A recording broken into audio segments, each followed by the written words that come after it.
Good morning, students. Welcome you all to this video in which we will be solving the worksheet of date 10 August 2020।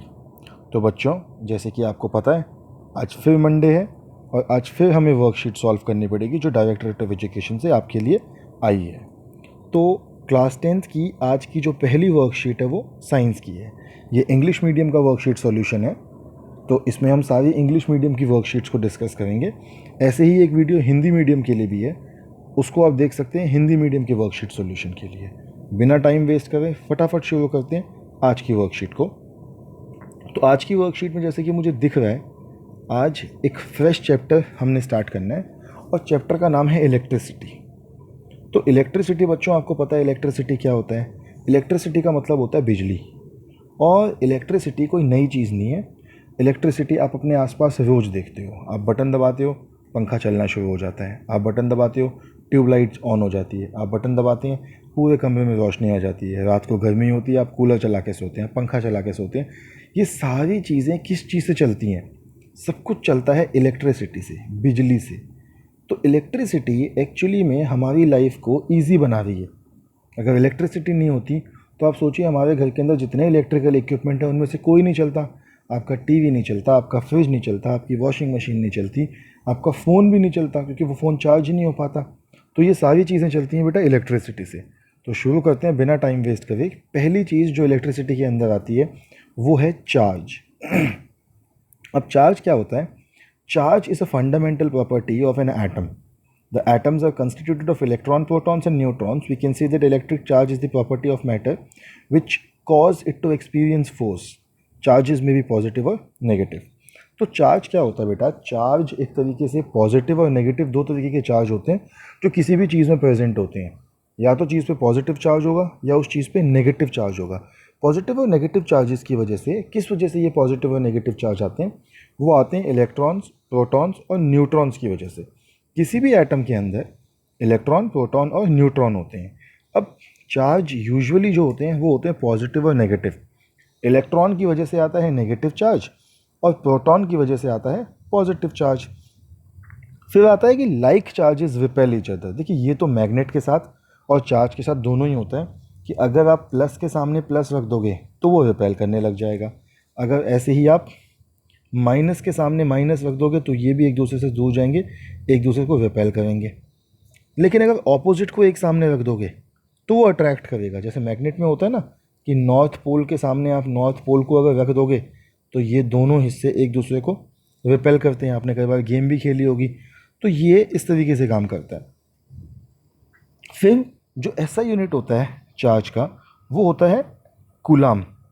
Coulomb एक scientist थे, उनके नाम पे हमने charge को major करने का जो यूनिट है, जैसे लेंथ को मेजर करने के लिए मीटर होता है, ऐसे ही चार्ज को मेजर करने के लिए कूलम होता है। और कूलम जो है वो ऐसा यूनिट है चार्ज का। अब बात करते हैं चार्ज इन वन इलेक्ट्रॉन। तो एक इलेक्ट्रॉन का जो चार्ज होता है वो होता है 1.6 इंटू 10⁻⁻19 कूलम। ये एक इलेक्ट्रॉन का चार्ज है।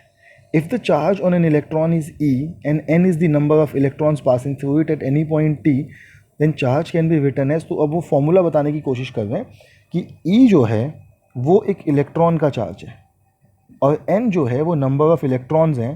तो वो Q इज इक्वल्स टू, कैसे लिख सकते हैं? वो लिख सकते हैं चार्ज यानी कि Q is equals to N यानी कि number of electrons multiply by E यानी कि चार्ज एक इलेक्ट्रॉन का। भाई ये इस तरीके से हो गया कि 2 रुपये की एक टॉफ़ी है तो 10 टॉफ़ियाँ कितने की, 10 रुपये की कितनी टॉफ़ियाँ आएंगी, या 10 टॉफ़ियाँ कितने की आएंगी?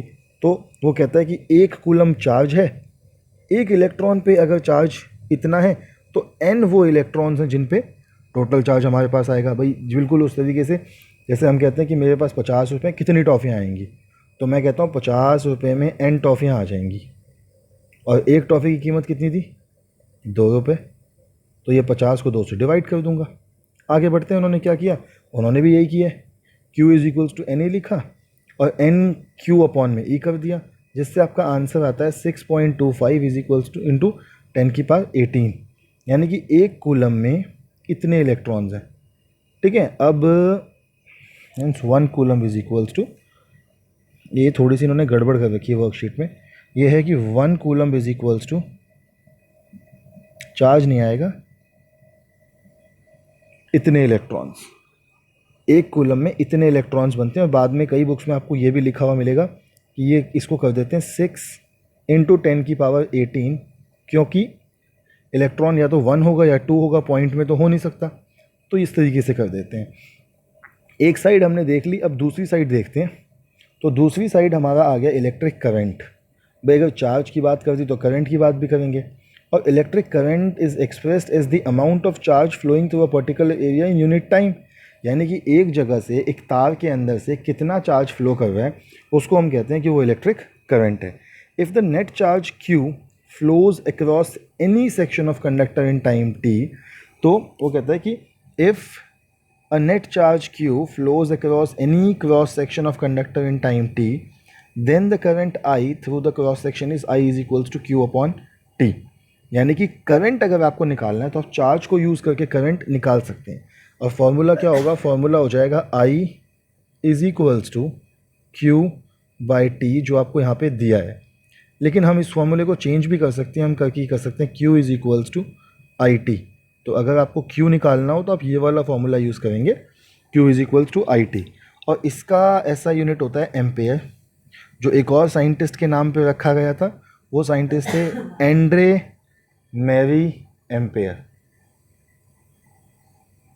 1 ampere is constituted by the flow of 1 coulomb of charge per second. ये बहुत इंपॉर्टेंट है कि अगर 1 एम्पेयर डिफाइन करने के लिए आए तो आप लिखेंगे 1 एम्पेयर तब बनता है जब 1 कूलम का चार्ज 1 सेकेंड के लिए फ्लो करता है।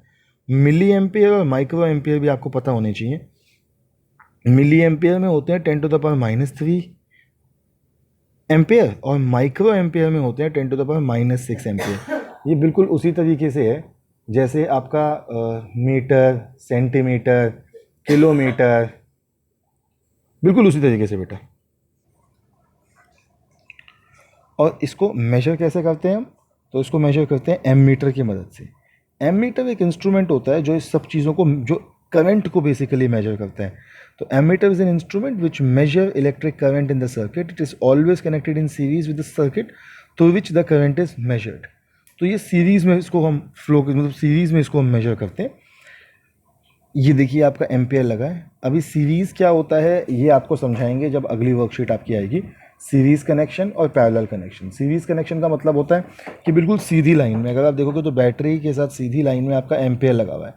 पैरेलल क्या होता है कि अगर इसी के साथ यहाँ से एक वायर और जुड़ जाती तो ये पैरेलल कनेक्शन हो जाता है। अभी हमारे को सिर्फ सीरीज़ कनेक्शन समझना है। फिर आता है direction of flow of electric current in a circuit. तो electric current flows in a circuit from positive terminal of the cell to the negative terminal of the cell through the bulb and ammeter. यानी कि bulb, ammeter, जो भी electrical component लगा हुआ होता है, तो इलेक्ट्रिकल कंपोनेंट बैटरी के पॉजिटिव टर्मिनल से करंट निकलता है। और जितनी भी जितने भी कंपोनेंट्स हैं, चाहे वो आपकी बैटरी है, मतलब चाहे वो आपका बल्ब है, चाहे वो आपकी ट्यूबलाइट है घर की, उन सब से फ्लो करता हुआ वापस बैटरी में आ जाता है। ये होता है फ्लो ऑफ करंट। और लास्ट चीज़ जो है वो है potential difference.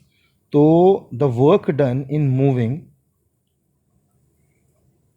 the work done in a current carrying conductor to move a unit charge from infinity to any point is called electric potential। मतलब एक पोटेंशियल क्या होता है कि करंट को एक पॉइंट से और लाने के लिए जो काम करना पड़ता है, उस काम करने को इलेक्ट्रिक पोटेंशियल कहते हैं।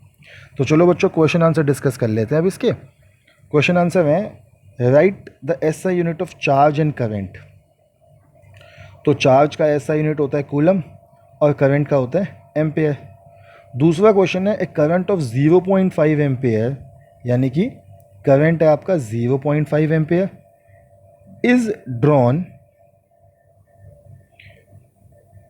Bye a filament of a electric bulb for 10 minutes. तो टाइम कितना आ गया, टाइम आ गया आपका 10 मिनट्स। याद रखिए मिनट्स में तो हम सॉल्व करते नहीं है, तो मैंने इसको 60 से मल्टीप्लाई कर दिया ताकि ये सेकंड्स में आ जाए। तो 10 × 60 कितना हो गया, 600 सेकंड्स। अब क्वेश्चन में निकालना क्या है, find the amount of electric charge that flows through the circuit. यानी कि आपको चार्ज निकालना है।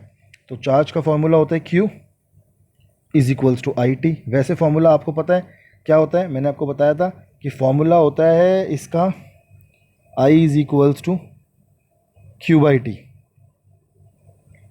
जिसको हमने मॉडिफाई कर दिया अपने क्वेश्चन के हिसाब से और फॉर्मूला हमारे पास आ गया Q is equals to I T.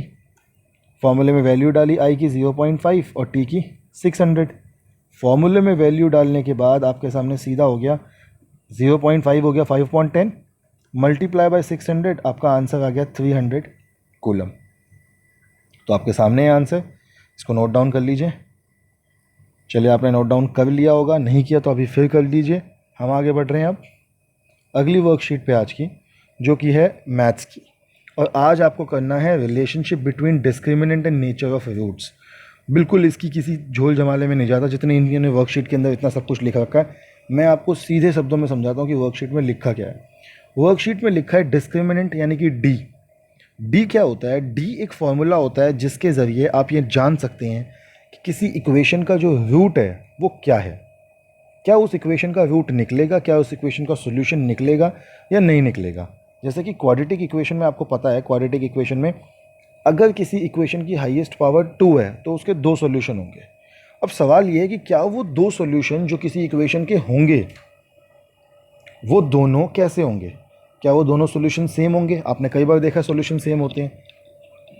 या फिर वो दोनों सॉल्यूशन अलग होंगे। क्या ऐसी भी इक्वेशन होती है जिनका सॉल्यूशन होगा ही नहीं? तो बहुत सिंपल तरीका है। सिंपल तरीका है कि आपको निकालना है डी। डी क्या होता है? डी का सिंपल फॉर्मूला होता है, आप निकालोगे D is equals to B square minus 4ac। और फिर आप इस डी की वैल्यू को देखोगे कि डी की वैल्यू क्या है।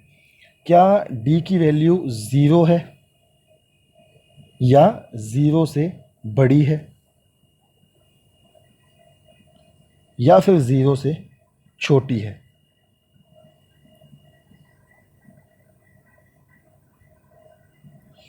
तो 3 ही कैटेगरी होती हैं, 0 से छोटी, 0 से बड़ी और एग्जैक्टली 0। तो याद रखिएगा आपने तीनों कैटेगरीज देखनी है। अब तीनों कैटेगरी के हिसाब से होगा क्या कि अगर आपका 0 से बड़ा है, यानी कि 0 से बड़े का मतलब है 1 2 3 4, तो आपका होगा 2 डिस्टिंक्ट रियल रूट्स, मतलब 2 रूट्स निकलेंगे और दोनों एक दूसरे से बिल्कुल अलग होंगे। अगर आपका आता है 0 तो आपका होगा 2 इक्वल रूट्स, मतलब रूट्स हैं और रूट्स, दोनों रूट्स जो हैं बिल्कुल इक्वल हैं आपस में। लेकिन अगर आपकी वैल्यू आती है 0 से छोटी, 0 से छोटी मतलब नेगेटिव में -1 -2 आगे कुछ भी, तो इस इक्वेशन के रूट्स पॉसिबल ही नहीं है। ठीक है। और पिछली क्लास में, पिछली वाली वर्कशीट के सॉल्यूशन के वीडियो में मैंने आपको बता ही दिया था कि डी का इस्तेमाल करके आप 0 कैसे निकाल सकते हैं, अल्फ़ा बीटा कैसे निकाल सकते हैं। हम जीरोस को एक नाम देते हैं अल्फ़ा बीटा, उसका फॉर्मूला होता है -b। अब इन्होंने फिर कन्फ्यूजन क्रिएट करने की कोशिश करी। जब आपने डी लिख दिया है तो आप फॉर्मूला लिखिए कि भैया जो रूट्स होंगे, रूट्स निकलने का जो फॉर्मूला होगा सिंपल फॉर्मूला होता है। रूट्स निकलने का फॉर्मूला है -b plus minus √d upon 2a। अब मैं ये d क्यों लिख रहा हूँ? क्योंकि आप d का फॉर्मूला देखिए क्या है, बी स्क्वायर माइनस 4ac, और यहाँ पे भी इन्होंने यही फॉर्मूला डाला। तो हम ये लगाएंगे फॉर्मूला और सिंपल आंसर निकालेंगे। चलिए क्वेश्चन देख लेते हैं इसके। तो पहला क्वेश्चन है, find the discriminant of the equation, this equation, hence find the nature of roots and find them if they are real. Equation है 2x square minus 5x minus 3। अब आपके सामने है equation 2x square minus 5x minus 3। हमने कहा जी a देख लेते हैं क्या है, 2 है, यहाँ से आ गया x स्क्वायर के साथ वाला a, जो x के साथ था अकेला वो -5 यानी कि b, जो बेचारा अकेला था वो हमारा हो गया c यानी कि -3। इसके बेसिस पे मैंने d निकाला, B square minus 4ac। B square है -5 का स्क्वायर, -4 की जगह आ गया 4, a की जगह आ गया 2 और c की जगह आ गया -3। तो -5 का स्क्वायर तो माइनस माइनस प्लस 25 हो गया।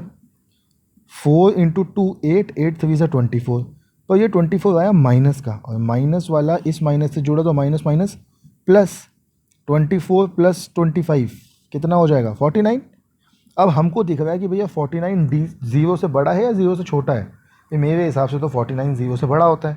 अब अगर 49 0 से बड़ा है तो इसका मतलब इक्वेशन के रियल रूट्स होंगे और अनइक्वल होंगे।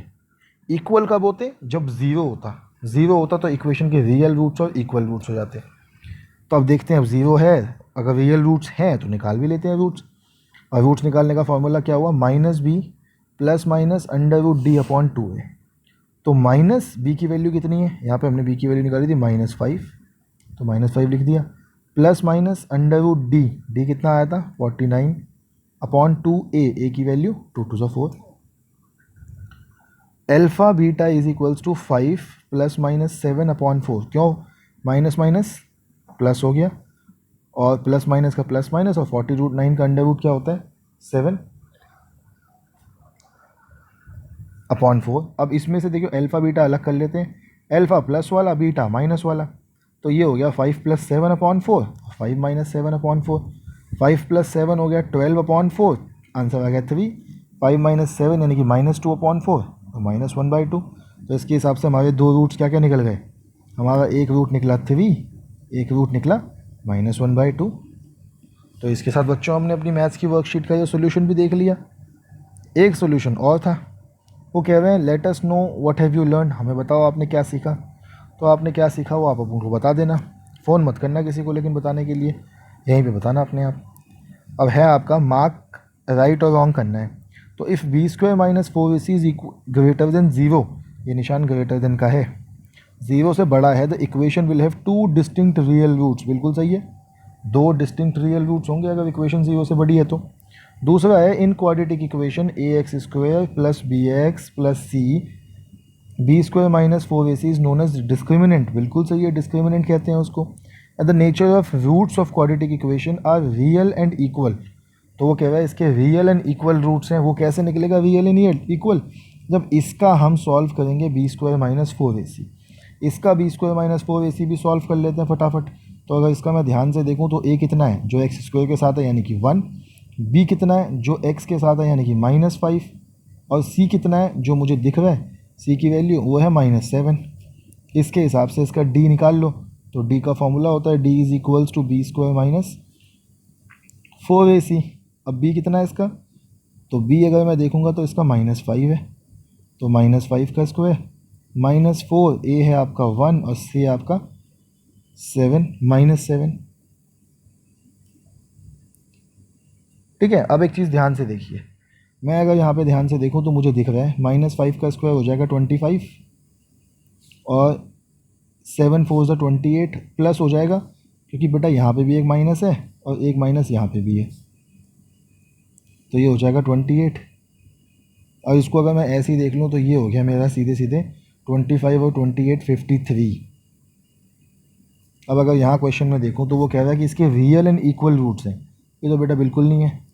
इक्वल रूट्स तो तब होते हैं जब d 0 होता है, और 0 तो मुझे इसका किसी हालत में नहीं दिख रहा कि इसका 0 आ जाए, तो इसीलिए तीसरा वाला पार्ट आपका जो है रॉन्ग है, इसीलिए मैंने आपको सॉल्व भी करके दिखा दिया। तो बच्चों आगे बढ़ते हैं आपकी आज की अगली वर्कशीट में, देखते हैं अगली वर्कशीट किस चीज़ की है, ये आप कर लेंगे नोट डाउन। ये आपका मैथ्स का आंसर था, गलत मत करना, मैथ्स का आंसर देख के और ध्यान से और अच्छे से आंसर लिखना।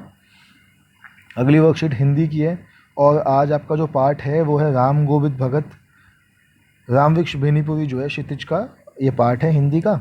तो क्या लिखा है कि रामवृक्ष बेनीपुरी जी के बाल गोविंद भगत नामक पाठ में समाज के व्याप्त कई रूढ़ियों और रीति रिवाजों को नकारते हुए सामाजिक सुधार पर पुरजोर समर्थन किया। नीचे दिए गए अंश को ध्यानपूर्वक पढ़िए और पूछे गए प्रश्नों का उत्तर लिखिए। तो बेटे की क्रियाक्रम में तूल नहीं किया, पुतोहू बहू से ही आग दिलाई, किंतु ज्यों ही श्राद्ध की अवधि पूरी हुई पुतोहू के भाई को बुलाकर उसके साथ कर दिया और आदेश देते हुए कि इसकी दूसरी शादी कर देना। उधर पुतोहू रो रो कर कहती है मैं तो चली जाऊंगी, तो बुढ़ापे में कौन आपके लिए भोजन बनाएगा, बीमार पड़े तो कौन एक चुल्लू पानी भी देगा, मैं पैर पड़ती हूँ, मुझे अपने चरणों से अलग मत कीजिए। लेकिन भगत का निर्णय अटल था, तू जा, मैं नहीं तो मैं इस घर को छोड़कर चल दूंगा। और ये उनकी आखिरी दलील थी, इस दलील के आगे बेचारी क्या कहती। तो राम गोविंद भगत जो थे वो बेटा बिल्कुल एकदम अलग किस्म की सोच वाले व्यक्ति थे, वो बिल्कुल मॉडर्न ख्यालात वाले व्यक्ति थे। उन्होंने कई चीज़ें ऐसी करी जो उस समय कोई व्यक्ति करने की सोच भी नहीं सकता था। तो आखिरी दलील उनकी यही थी। बेटे की मृत्यु होते ही बाल गोविंद भगत ने पुतोहू से आग दिलाई। क्वेश्चन देख लेते हैं इसके। बेटे की मृत्यु होते ही बाल गोविंद भगत ने पुतोहू मतलब बहू से आग दिलाई, इसके पीछे क्या तर्क हो सकता है, अनुमान लगाइए। देखिए आंसर है जो मैंने लिखा मेरे हिसाब से कि बाल गोविंद भगत कबीर पर अगाध श्रद्धा रखते थे, क्योंकि कबीर ने सामाजिक कुप्रथाओं का विरोध कर समाज को एक नई दृष्टि प्रदान की। कबीर की इन्हीं विशेषताओं ने बाल गोविंद भगत को मन से प्रभावित किया था, इसलिए उन्होंने अपने बेटे की मृत्यु होने पर पुतोहू से आग दिलाई। दूसरा क्वेश्चन है कि लेखक ने बाल गोविंद भगत द्वारा पुतोहू की दूसरी शादी के माध्यम से समाज में क्या संदेश दिया है। तो यह व्यवहार उनकी रूढ़िवादी प्रगतिशील विचारधारा का परिचायक होने के साथ साथ विधवा विवाह के समर्थन का भी बल देता है कि भैया विधवा विवाह मतलब किसी के पति की अगर मृत्यु हो जाए तो उनको दूसरा विवाह कर लेना चाहिए। तीसरा प्रश्न है कि घर नहीं छोड़ने के लिए बाल गोविंद भगत ने पुतोहू को क्या तर्क दिया। तो भगत ने पुत्रवधू ही भगत के बुढ़ापे का एकमात्र सहारा थी, इसलिए वह घर नहीं छोड़ने का ये तर्क देती है कि कौन बाल गोविंद भगत को खाना बनाकर खिलाएगा और बीमार होने पर कौन पानी और दवाई पूछेगा। ये उसने उसके हिसाब से तर्क था। चौथा है गतिविधि, आपने आसपास किसी एक सामाजिक बुराई के बारे में विचार लिखिए और ये भी बताइए कि उसे कैसे दूर किया जाता है। तो मैंने जिसके बारे में लिखा बेटा वो है दहेज। आप सभी जानते हैं दहेज एक कुप्रथा है, इसके कारण कई बहुएं और कई बेटियां जो है वो बहुत खराब जीवन यापन करती हैं। तो दहेज समाज में एक सामाजिक अपराध है जो महिलाओं पर अपराधों का कारण है। इस अपराध ने समाज के सभी तबकों में महिलाओं की जान ली है, चाहे वे गरीब हो, मध्यम या धनाढ्य। लेकिन वे गरीब हैं जो इसके जाल में सबसे ज़्यादा फंसते हैं और शिकार होते हैं, जिसका मुख्य कारण है जागरूकता तथा शिक्षा का अभाव या दहेज प्रथा की वजह से। और पुत्रियों को पुत्रों जितना महत्व नहीं दिया जाता। समाज में कई बार यह देखा गया है कि उन्हें बोझ समझा जाता है और उन्हें अक्सर हीन समझा जाता है तथा द्वितीय श्रेणी का दर्जा दिया जाता है, चाहे वह शिक्षा हो या अन्य सुविधाएं। आज सरकार ने कई कानून बनाए और सुधारें लाई हैं, न सिर्फ दहेज प्रथा को नष्ट करने के लिए बल्कि कई योजनाएं लागू कर कन्याओं की स्थिति में सुधार भी किया है। अब यह समाज पर है कि वह जागरूक हो और स्थिति को समझे। यह हम सबका दायित्व है कि आवश्यक बदलाव के लिए कदम उठाएं और दहेज लेना या देना बंद करें। वह हम सबको जानना होगा कि पहले हम अपनी पुत्रियों को मूल्य समझें, ताकि जब वे बड़ी हो तो अन्य लोग भी उनका मूल्य समझ सकें। तो ये बेटा मैंने अपने विचार लिखे हैं। आप हो सकता है कि आप किसी और सामाजिक परेशानी के बारे में लिखना चाहो, तो जिसके बारे में भी आप लिखना चाहो आप मुक्त हैं। एक एग्जाम्पल मैंने आपके सामने सेट किया है कि ये इस तरीके से हो सकता है। आप चाहें तो आप अपनी इच्छा से किसी भी एग्जाम्पल को ले सकते हैं और उसको सॉल्व करके उसको एक्सप्लेन कर सकते हैं। तो बच्चों आज की वर्कशीट हमारी पूरी हुई। हम आपसे फिर कल मिलेंगे, कल सुबह कल की वर्कशीट के साथ। तब तक के लिए stay healthy and stay safe.